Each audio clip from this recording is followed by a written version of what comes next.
le secteur de la santé et des services sociaux est reconnu depuis longtemps, depuis tout le temps, depuis la création de cette terre, pour être un milieu de travail très stressant. Oui, depuis longtemps, où la détresse psychologique est plus marquée que dans bon nombre d'autres milieux professionnels. Vous manipulez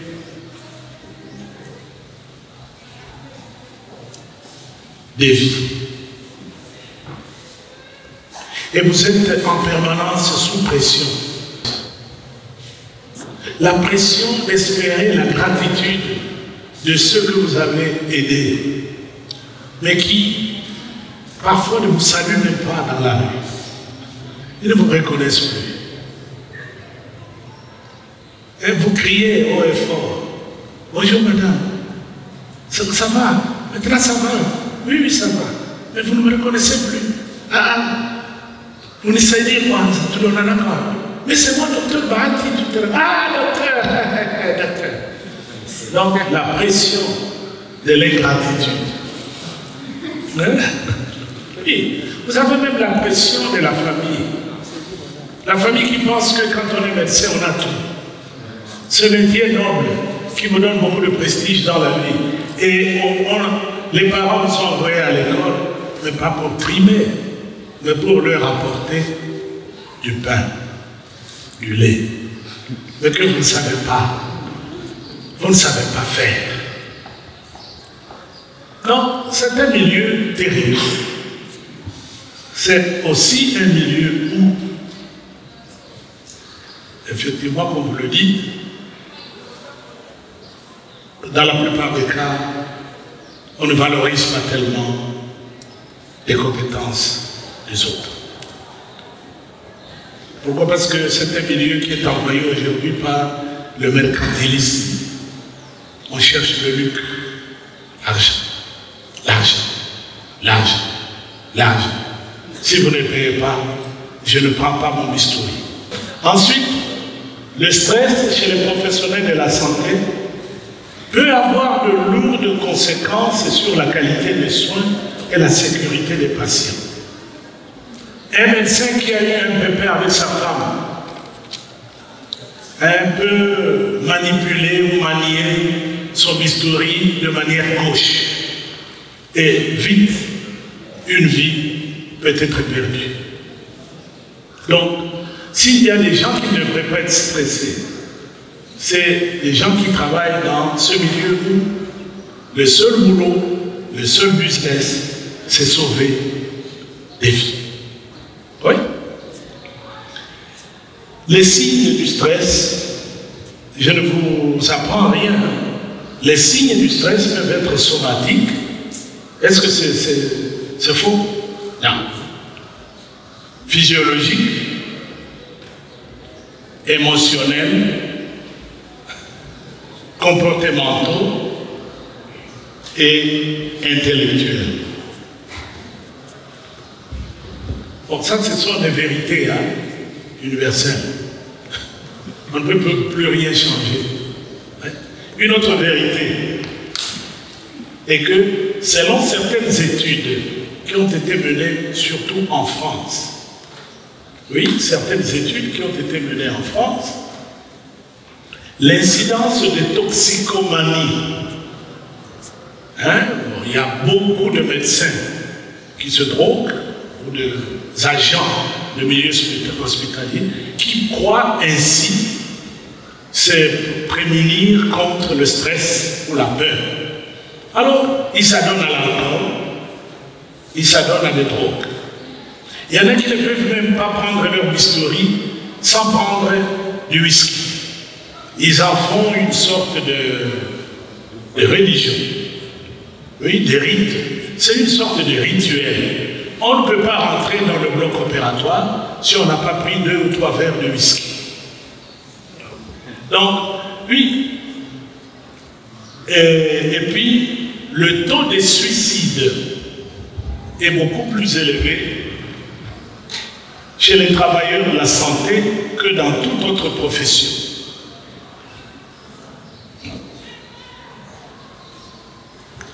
Et ensuite, et ceux-ci souffrent davantage de dépression et d'anxiété reliées au stress vécu au travail. Nous avons dit aussi,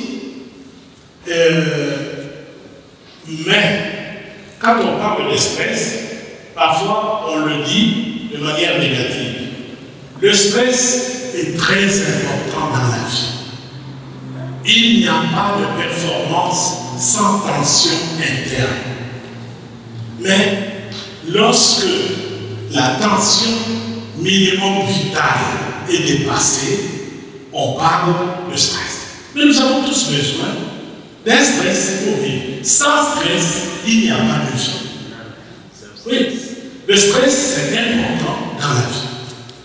Mais un stress dysfonctionnel, c'est ça qu'on doit combattre, on doit gérer. Mais nous avons besoin d'un minimum de stress. Et puisque pour vous lever, pour aller manger là-bas, il faut que les muscles soient mobilisés. Pour que les muscles soient mobilisés, il faut une tension interne. Quand on parle de stress, on entend souvent parler d'une tension, bien sûr, qui peut être mentale, qui peut être physique, qui peut être émotionnelle, mais excessive. Ça va? Deuxième élément. Le stress, il y a les amis ont parlé de la réaction. On dit, le stress désigne à la fois la pression de l'environnement, des facteurs stressants, comme on les appelle, et la réaction de l'organisme à cette pression. Évidemment, lorsqu'on a juste besoin d'un stress pour vivre, on n'a pas besoin de gérer le stress. Mais si on sent déjà cette pression excessive, il faut absolument mettre en place des mécanismes de gestion. Dans le cas contraire, vous allez passer à l'autre bout, à l'autre extrémité, que l'on appelle en anglais le burn-out. Le burn-out n'est pas éloigné de la folie. Vous allez péter les plombs. Hein? Vous pétez les plombs. Le surménage, c'est déjà le premier pas vers le burn-out, c'est-à-dire vers la folie. Mais autant avoir la folie, parce que le burn-out conduit tout droit à l'AVC. Ça nous concerne tous. Tous. Nous sommes tous stressés à un moment ou à un autre. Tous. Et la manière dont nous gérons naturellement le stress dépend de notre caractère. Mais chez certaines personnes, la pression émotionnelle provoque des maladies physiques, tandis que d'autres deviennent hyper-productifs. C'est curieux. Il y en a qui, lorsqu'ils sont stressés, ils travaillent dur, ça crée une sorte de boulimie de travail. Oui. Et pour d'autres encore, ils se referment mentalement et de manière affective. Ils ne veulent plus parler aux gens, ils s'isolent dans leur chambre. Il y a évidemment bien d'autres réactions possibles. Par exemple, quelques signes. C'est beaucoup, il y a même la trouble de mémoire. Il y a le trouble de mémoire, il y a la boulimie. Pour certains, c'est la boulimie, pour d'autres, l'anorexie. Il y a le mal de dos, il y a la fatigue, il y a l'allergie, les troubles cardiovasculaires. Vous avez parlé de l'hypertension, non? Problème digestif, oui. Les ulcères.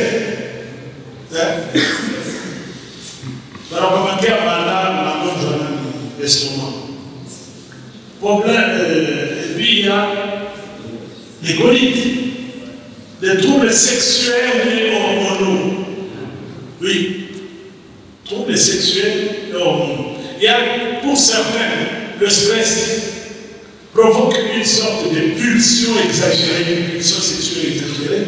Comme les militaires qui sont au front, violer, Non, c'est le stress. Le stress, donc, la sexualité, c'est un signe de vitalité.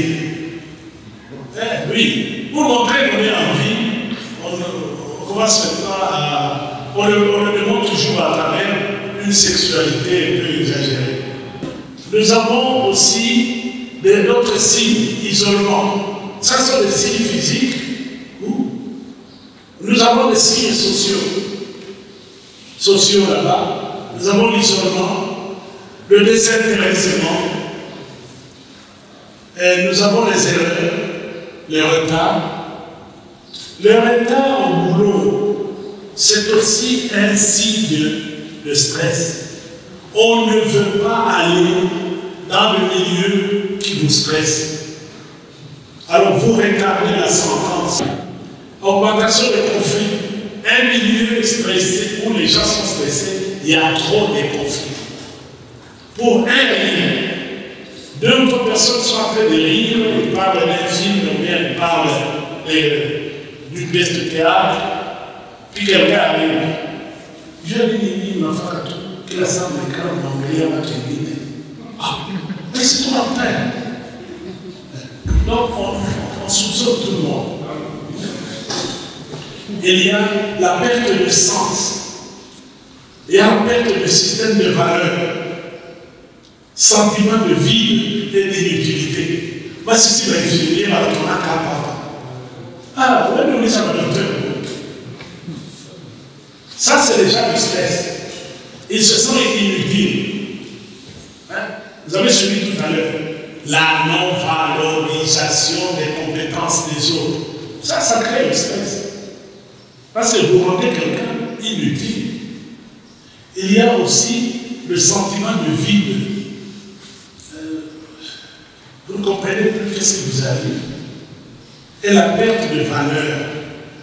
Il y en a qui sont stressés, ils sombrent dans la débauche. Ou bien ils sombrent dans le vol. Si le stress, la source du stress, c'est l'argent, argent profitable, sur la même signes comportementaux, consommation plus élevée d'alcool, de tabac, de drogue. Il y a les comportements autodestructeurs. Il y a des gens qui, lorsqu'ils sont stressés, ils ont tendance à rouler vite. Oui. Ou bien, il n'a aucun programme, il va en ville, il rentre dans le supermarché ici en ville, ou bien il va au marché de Virunga, il n'a aucun programme, il va s'acheter. Ah, il s'en va quelque part, il s'en va. Il va pas aller tellement et il mouille bien, il achète. C'est un signe de stress. Vous commencez à acheter sans programme. Quand tu vas et puis le va bien. Ça, c'est un signe de stress. Quand on voit le jour, si tu as cette habitude d'acheter comme ça dans la rue sans programme, c'est que tu es déjà stressé. Ah. Il y a des signes émotionnels.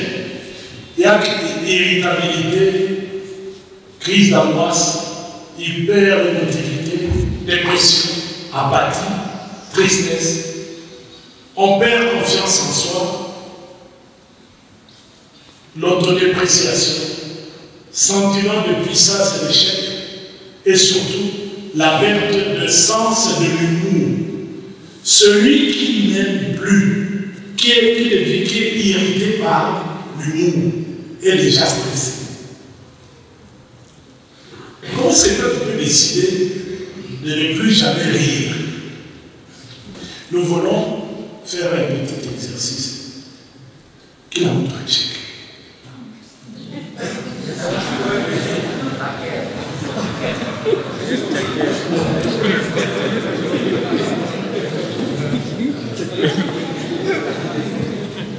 Les relations. Nathalie on a la clique au bureau. Quel est le chef? Le milieu de travail, c'est un milieu relationnel. Si les relations ne sont pas au fixe, vous n'avez même pas On peut leur faire parler.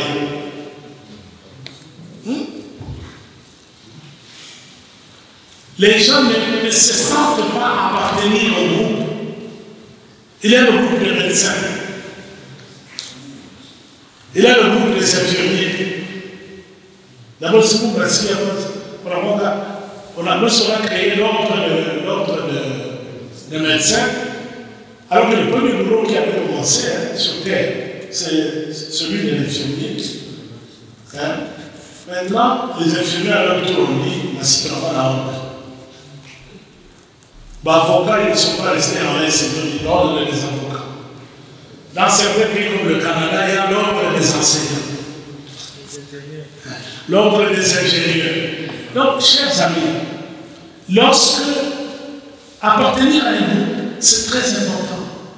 Ça vous donne un sens dans votre vie.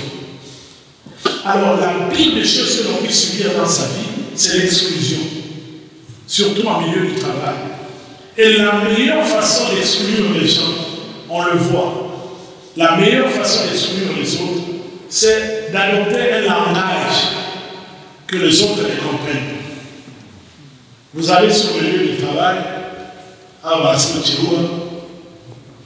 c'est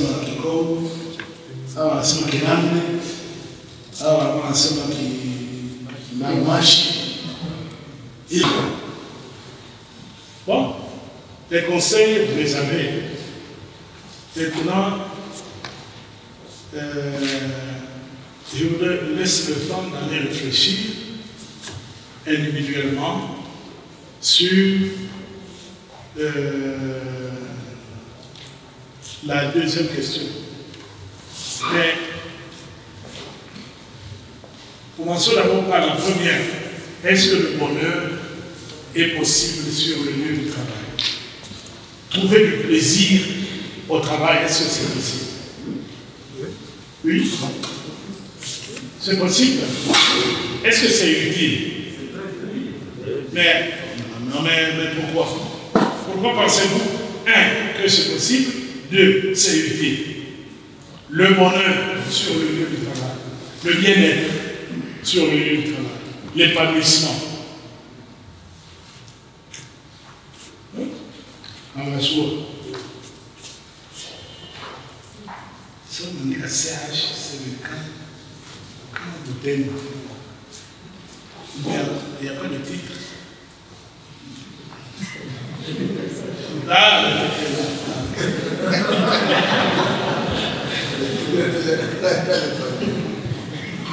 Est-ce que c'est possible? Oui, mais si c'est possible, comment? Pourquoi c'est utile le bonheur sur le lieu du travail?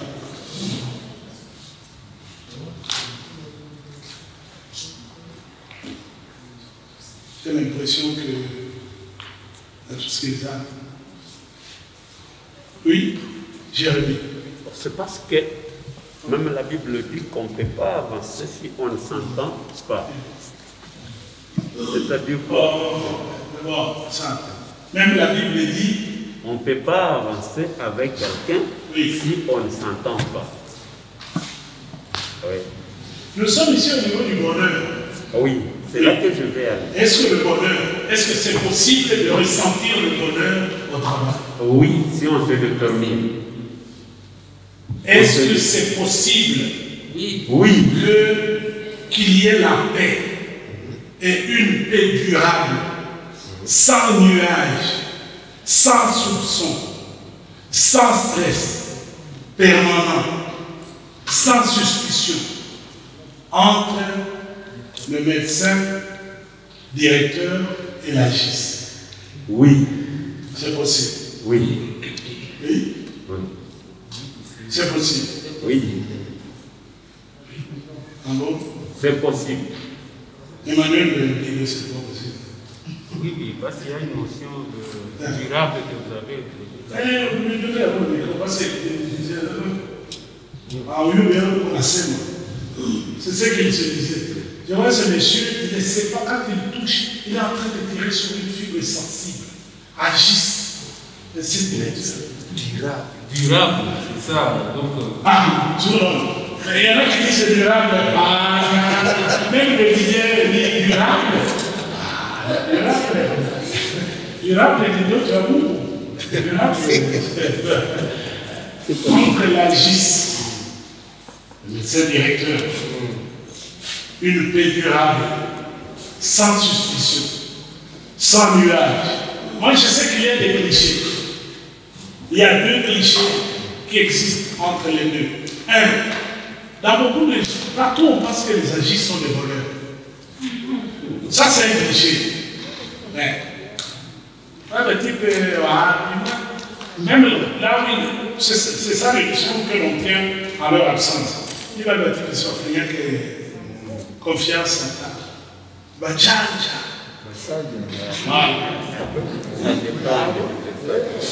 Après, ça dépend. Moi, je suis en train de vous dire ce que l'on dit de vous. Maintenant, les agis, c'est la même chose. Ma médecin, directeur, ils nous prennent pour leurs enfants de course, c'est quoi ça? D'ailleurs, ils m'ennuisent. Eux aussi se plaignent. Ils disent d'abord, ils m'ennuisent. Oui.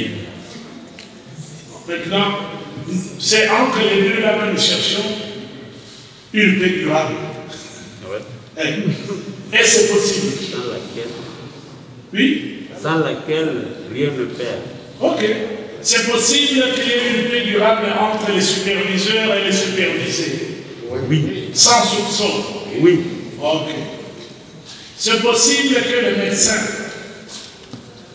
commencent demain à valoriser les compétences des autres, de tout le personnel médical non médecin. C'est possible. Oui. Alors, montrer comment c'est possible. Jusque-là, nous sommes tout d'accord, oui, mais comment? Montrer. Commençons d'abord par, je voudrais seulement deux recettes. Une recette pour un GIS, médecin directeur, et une recette infirmier médecin. Pour une paix durable. Une recette. Tu as une recette qui vous coûte. Chaleur. Toujours moto. Oui, médecin directeur a encore un problème. Il a un problème. Parce que Gina dit moto. C'est possible. C'est possible de mettre cette chaleur au frigo. C'est un frigo déjà.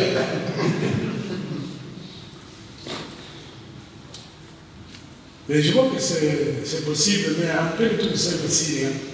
Il y en a qui s'entendent bien non, avec leurs agistes.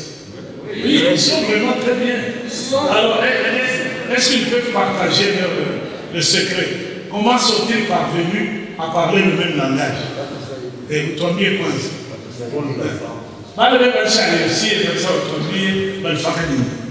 Oui, tout ce qu'il fait Jérémie. C'est partagé. C'est-à-dire quoi? Le médecin directeur ne peut pas prendre une décision sans vous informer. Parce que vous gérez avec lui. Vous aussi, vous ne devez pas prendre une décision sans qu'il ne soit informé. Ok. Donc, la prise de décision doit être collégiale. Oui. Ok. Première recette. Deuxième. Qui a fait que là chez vous ça marche? Ce qui a fait que là chez nous ça marche. Oui. Je veux dire d'abord, c'est la parole de Dieu. Nous avons notre système de travailler, je pense parmi nous. Oui, je dis cela pourquoi. Je veux m'expliquer. Il y a parmi ceux-là qui sont ici, qui étaient de passage chez nous, peut-être pour la formation. Nous, chez nous, on ne travaille pas, on ne peut pas travailler si on n'a pas fait 30 minutes de la méditation. Et c'est là chaque jour. Chaque jour, il y a 30 minutes de méditation pour soigner les cœurs corrompus, les cœurs chargés de péché. On les nettoie. Et le savon, on utilise la parole de Dieu. Alors, après avoir terminé, alors nous entrons dans le travail. Oui. c'est que nous... Donc, vous savez transformer l'hôpital en église. Oui. Nous appelons ça, nous avons un autre terme que nous appelons no God, no job. C'est-à-dire, no God, no job pour nous, c'est-à-dire sans Dieu, il n'y a pas de travail. Donc avant de commencer le travail, il faut inviter Dieu parmi vous. Oui. Okay. Il n'y a pas un médecin qui peut consulter et il n'a pas d'abord appelé Dieu. Et nous devons appeler Dieu ensemble, infirmiers, médecins, agents de maintenance, tout le monde le matin. Et après on entre dans le travail. Ouais. Et nous avons vu Dieu nous aider à surmonter des problèmes en problème. D'accord. C'est une bonne expérience. Vous pouvez me remettre le micro. Il y a une autre expérience. Cette fois-ci, la première expérience est venue de l'AG. La deuxième vient maintenant d'un médecin directeur. Oui, parce que nous sommes en train de les regarder dans les yeux. Qu'ils nous disent la vérité. Oui. Oui. Bon, en fait, le principe de gestion, c'est un principe qu'il faut une complémentarité. En fait, chez nous n'avons pas des problèmes parce que nous avons des normes de gestion. Normes de gestion. À part que à plus de ça, oui. Nous avons différents organes qui se tiennent pour l'instant. Les organes qui sont fonctionnels. Oui. Ça nous évite d'avoir une cacophonie parce que chaque semaine, nous avons le staff médical, le staff financier, les rodis, le staff de nursing et bien. Dans le staff financier, c'est la GIS qui est chef et puis le médecin directeur participe pour qu'on puisse ensemble gérer la planification à ce qui concerne les dépenses. Parce que le problème, donc vous faut planifier les dépenses ensemble. Oui, mais c'est présidé par la GIS. Oui, voilà. Et puis, il propose des dépenses, vous discutez des activités qui devront nécessiter une dépense pour la semaine, et ces activités-là, les dépenses qui viennent de ce staff, remontent maintenant au colis. Ils sont présentés au colis et ils sont validés. Et c'est de cette façon que tout le monde sera au courant et il n'y aura pas de suspicion. Voilà. Ok. Ça, c'est très bien. Donc, lorsque les organes fonctionnent bien et que les gens communiquent régulièrement, et puis ils invitent Dieu dans leur milieu du travail, et en plus, ils prennent des décisions de manière consensuelle et collégiale, il y a lieu que la paix entre les différentes fonctions soit durable. Ça, même si j'ai mis encore sur le visage quelques doutes. C'est mon premier pour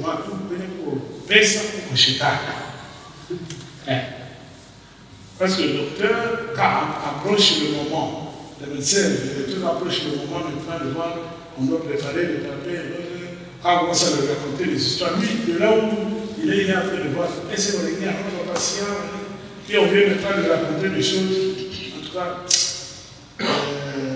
docteur, il me dit là comme ça, Jérémie. Tellement. 3 fois comme ça, cette histoire ici, il faut y voir clair. Ouais. Quand il n'y a pas de communication, quand on ne participe pas à la décision, on a toujours des réticences vis-à-vis d'une telle décision. C'est normal, c'est la nature humaine. Ce que vous faites sans moi, vous le faites contre moi. C'est normal. Oui. Donc la meilleure façon de créer la confiance, c'est de faire participer tout le monde dans la prise de décision. Ainsi, personne ne se sentira exclu. Mais qu'est-ce qui se passe?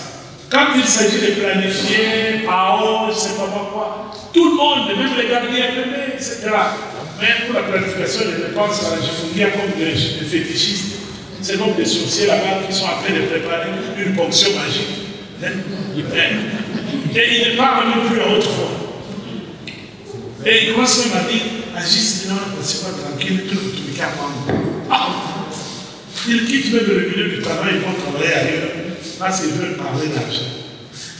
Toutes les décisions doivent se prendre de manière collégiale, pas de tabou. Les dépenses, on doit rendre compte à tous les agents. Il faut que tout le monde sache qu'est-ce qui se passe dans leur institution parce qu'ils contribuent à la bonne marche de l'organisation. Ils ont le droit de savoir qu'est-ce qui s'y passe.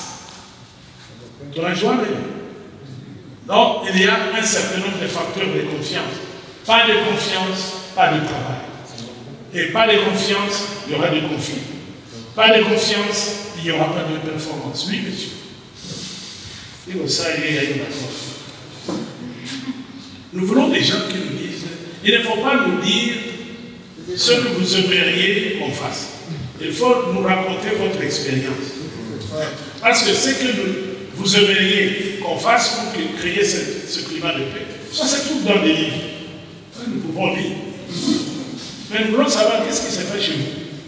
Qu'est-ce que nous pouvons tirer comme leçon de votre expérience. Alors Marcelin va nous le dire.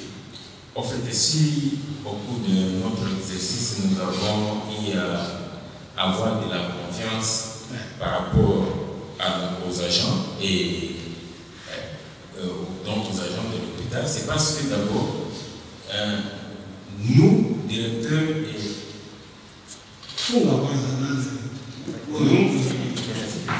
directeurs et agistes, avons d'abord eu les mêmes objectifs. L'objectif était de... Là, c'est chez vous. Hein? Oui. Vous avez le même objectif. Avoir le même objectif. Donc, avoir des objectifs partagés.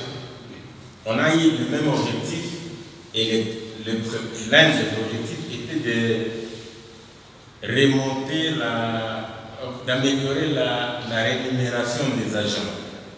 Et cela était comment? Par la qualité des recouvrements, par donc on faisait la participation dans les recouvrements des autres. C'est-à-dire comment? Je m'excuse. Nous avons instauré un système de... Selon nous. Donc la qualité de recouvrement ou l'efficacité. Oui, efficacité. C'est ça le principe. Ouais.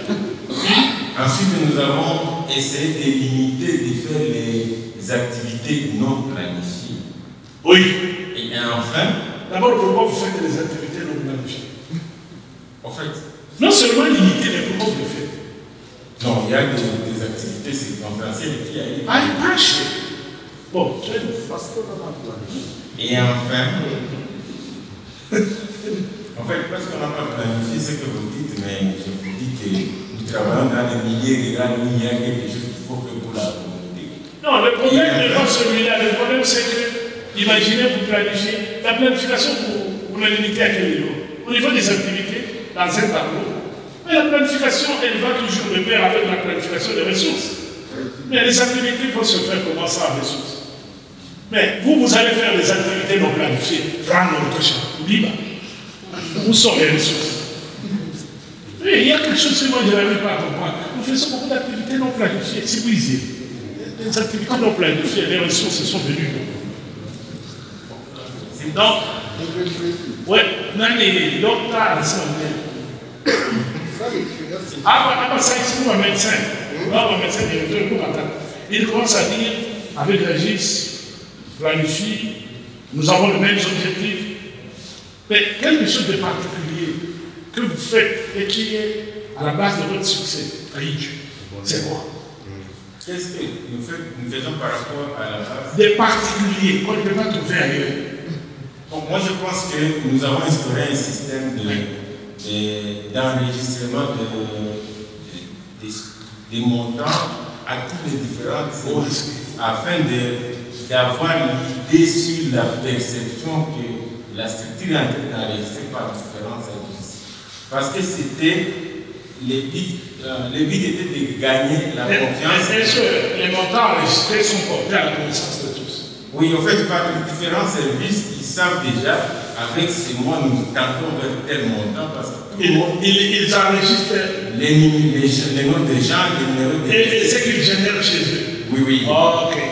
Donc chaque service a un système d'enregistrement. Et c'est là pour moi à remonter la confiance des agents par rapport aux services. C'est ça. Et pour répondre au secrétaire, je vais vous dire ceci. Oui.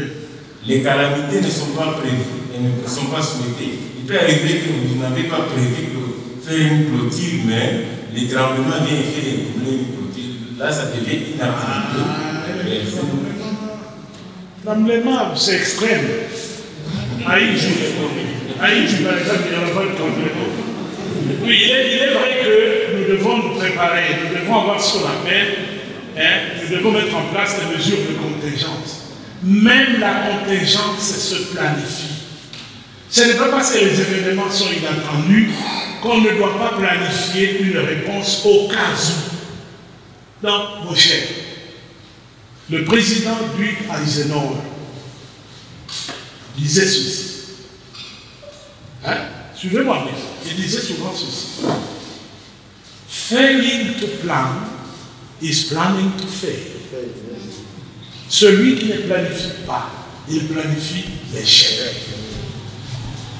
Donc, le secret de tout ça, c'est la planification vous libère de tout stress. Oui. Et dans la planification, les principes sont connus. Il n'y a pas d'imprévu. Une planification qui a imprévu, c'est une mauvaise planification. Même l'imprévu doit être planifié. Comment est-ce que vous pouvez parler d'imprévu alors que vous maîtrisez le contexte? Vous devez savoir que dans notre contexte, on peut s'attendre aussi à ça. Alors, planifier les mesures de contingence pour atténuer l'impact de cet événement si il se produisait. Ça, c'est le principe de base de la gestion de projet, donc de la planification. Même chez vous, à la maison, vous ne pouvez pas acheter exactement la quantité de haricots que vous allez consommer en fonction du nombre de gens qui vivent dans votre maison. Comme si vous ne pensez pas qu'un jour, vous aurez à recevoir des visiteurs. Non. Vous avez raison. Voilà. Vous avez totalement raison. Mais je veux vous dire parfois, la planification du budget dans l'imprévu. La situation peut faire à ça. Ce que vous avez prévu dans l'imprévu dépasse ce que vous avez mobilisé par rapport à vous. Je m'explique. Oui, je m'explique. Vous avez par exemple un partenaire qui dit je vais vous construire un bâtiment pour tel programme, oui. Mais quand il vient pour faire passer ces engins là-bas, il doit détruire la clôture. Mais vous n'avez pas prévu que dans l'imprévu, il fallait... Comment est-ce qu'on peut construire comment est-ce que vous pouvez vraiment ne pas savoir qu'ils vont détruire d'abord le vieux bâtiment et même la clôture? C'est le minimum. Oui, mais c'est le minimum. Hein? C'est vous. En matière de planification, là chez vous, je vous conseille de vous considérer incompétent. Comme ça va vous permettre maintenant de chercher des informations sur comment améliorer. Parce que si vous continuez à croire que ce que vous faites c'est bon, vous continuerez encore dans les erreurs. Donc il faut tout de suite vous considérer incompétent. Oui, c'est ça va vite.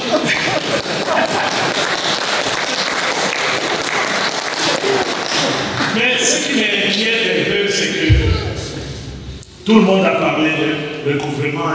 C'est-à-dire, vous travaillez pour l'argent. L'argent, ce n'est qu'un indicateur des services que vous rendez. L'argent n'est pas une fin en soi. Il y a des bureaux comme ça. Ça crée le stress. Allez à tout le monde. Mais quand vous devenez irrité lorsque vous vous retrouvez entre les vaches, parce que vous êtes malade, là vous êtes devenu malade. Il faut aller vous faire soigner. Il faut aller vite à l'hôpital, vous faire soigner. Vous êtes devenu malade. L'intégration dans une nouvelle équipe, c'est important. Il y a la pression. La pression aussi, ça peut causer le stress dans le milieu du travail, ce qu'on appelle le management toxique.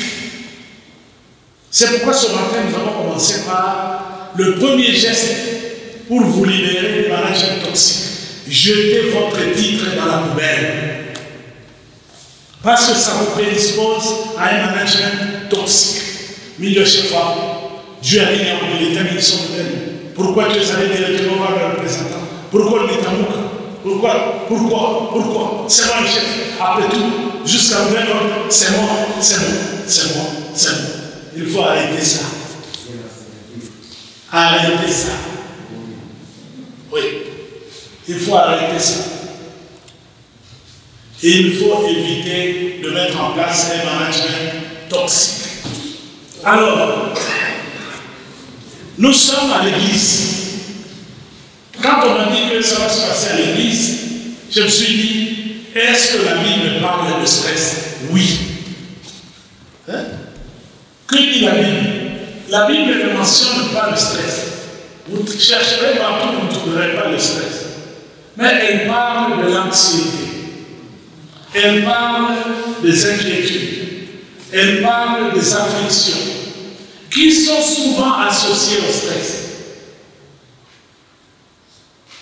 La Bible nous dit aussi qu'on va faire face à tout ça, à l'anxiété, à l'affliction, à l'inquiétude, à la peur.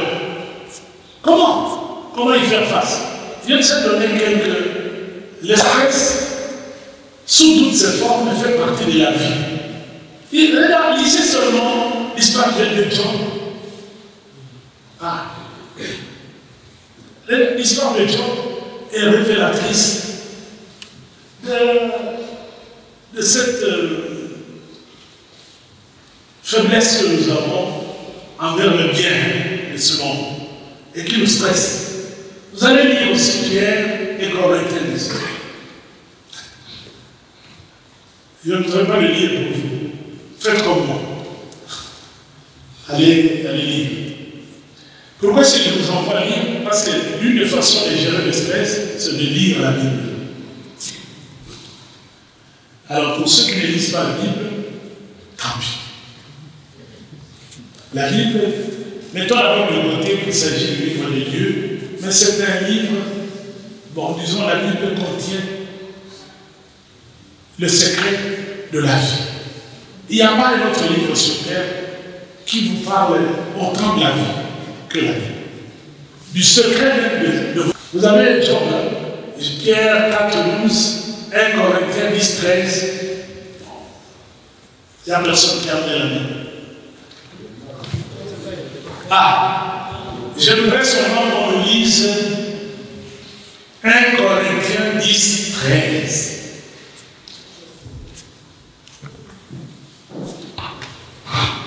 Ouais. 1 Corinthiens chapitre 10, verset 13. Oui. Ok, nous lisons au nom de Jésus-Christ. Amen. Aucune tentation ne vous est survenue qui n'ait été humaine. Et Dieu, qui est fidèle, ne permettra pas que vous soyez tentés au-delà de vos forces. Mais, avec la tentation, il préparera aussi le moyen d'en sortir afin que vous puissiez la supporter. Amen. Amen. Alors, vous cherchez quoi? Qu'est-ce que vous cherchez? Bon, les conseils, vous les avez. Maintenant, je vous laisse le temps d'aller réfléchir individuellement sur la deuxième question. Mais commençons d'abord par la première. Est-ce que le bonheur est possible sur le lieu du travail? Trouver du plaisir au travail, est-ce que c'est possible? Oui. C'est possible. Est-ce que c'est utile? Mais pourquoi? Pourquoi pensez-vous, 1, que c'est possible, 2, c'est utile? Le bonheur sur le lieu du travail, le bien-être sur le lieu du travail, l'épanouissement. Par exemple, qu'est-ce qui vous rend heureux au travail? Je prends un échantillon. Qu'est-ce qui vous rend heureux au travail? La collaboration entre l'équipe. Collaboration. C'est ça. Nous allons faire juste un petit exercice. 30 secondes. Vous allez rester calme. Vous allez fermer les yeux, encore une fois. Et en fermant les yeux, vous allez remémorer le meilleur moment que vous avez passé dans votre vie. Le moment inoubliable, c'est lequel? Une minute. C'était pendant une période de guerre. Dieu m'a vu. Tout la semaine, il y a un travail. Oui, oui. Dieu m'a donné. Oui, c'est un milieu de travail. Alors, oui, monsieur. Maintenant, c'est tout le monde qui a fui. Tout le monde a fui. Évidemment, on a la guerre avant qu'on prenne les armes. Oui. Maintenant, parce qu'on est prestataire sanitaire, il y a eu des femmes enceintes. C'était douloureux, mais c'était quand même moi que je ne peux jamais oublier. Il y a des femmes enceintes qui viennent au niveau de la culture. Non, vous allez fuir avec nous. Oh, elle vient de fuir avec vous. Oui, oui, si vous fuyez, elle ne s'est pas mariée. Elle ne s'est pas mariée, c'est pas encore au service. Ah, ok.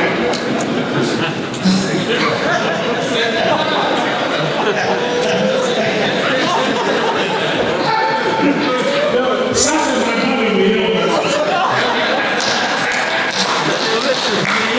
Il n'a pas terminé. Oui. Et c'était par rapport au service. Oui. C'était vraiment grave, on s'est déplacé. Et là où nous sommes déplacés, nous avons sauvé des vies humaines. On a fait des césariennes dans des conditions inacceptables. Et on a sauvé des vies humaines. Ça, c'est le meilleur. Oui, c'était pour moi. Même si c'était pareil une période de guerre, mais au moins nous avons réussi à sauver. Oui, vous savez continuer à aider. Donc, le meilleur moment pour vous, c'est ce moment-là très difficile, où les gens sont désespérés, mais où vous continuez à être utile. Merci beaucoup. Oui. Moi, j'ai connu les meilleurs moments. Je vais partager les défis. Donc, lorsque j'ai réussi à exécuter la planification que j'avais élaborée de janvier 2020 en juin 2020, quand j'ai fait l'évaluation, j'ai vu que vraiment c'est un meilleur moment quand la planification était réalisée à 100%. 100%. On applaudit. Le meilleur moment. Oui. Merci beaucoup pour la parole. En fait, j'ai deux moments que je peux partager ici. Le premier, c'est qu'on était en train d'exécuter un projet du Progrès qui devait nous construire un bâtiment de gynéco-maternité. Alors, il avait beaucoup d'exigences. Nous avait demandé la participation locale. Alors, dans les conditions où nous sommes et la population que nous connaissons, on a dû faire intervenir l'autorité politico-administrative, mais finalement, le personnel soignant a pris une décision de travail collégial de la participation de chacun. Et de quoi s'agissait-il? Oui, ils ont fait quoi, juste? Oui, alors, le bailleur est venu voir la parcelle. Oui. Il fallait qu'il nous dise de remplir la parcelle. Remplir la parcelle? Oui. Bon, nous avions des briques. Oui. Il fallait les transporter. Vous devriez transporter les briques. Alors, le personnel soignant commença par le dernier jusqu'au premier. Oui. On avait des séances pour remplir le terrain. Tout le monde, même toi? Oui, tout le monde. La bêche? Tout le monde. C'est le meilleur moment. On transportait le sable, on allait jeter le sable. Il est sable à mon débat là-bas. Mais on est en train d'aller au moins, sable et sable. Sérieux me voit, au moins je le porte à témoin. Combien de bruits? Plusieurs, je ne sais pas compter. Mais on applaudit. Nous avons terminé cette étape, mais nous avons aussi transporté le briques de là où on a cuit le four jusqu'au niveau de la construction. Formidable. C'est vraiment quelque chose que j'ai... Ça, c'est bien. Parce que le personnel s'est occupé de ce bâtiment pour sauver des vies. Le deuxième moment, on avait un projet d'acheter... Vous avez toujours le projet, vous êtes heureux. Non, non, ça c'était un projet maintenant de l'hôpital avec le personnel soignant. On voulait avoir un moyen de déplacement, une voiture. Alors, alors dans les prévisions, l'effort que l'hôpital devait mobiliser était minime parce qu'il fallait qu'on mobilise 12 000 $. Alors, l'hôpital avait trouvé 7 000 $ et le personnel s'est porté garant et il avait contribué 5 000 $. C'était 10. C'était 12. Et enfin, on avait acheté la voiture. Donc, c'était le meilleur moment pour nous. Ah bon, on a fait bien.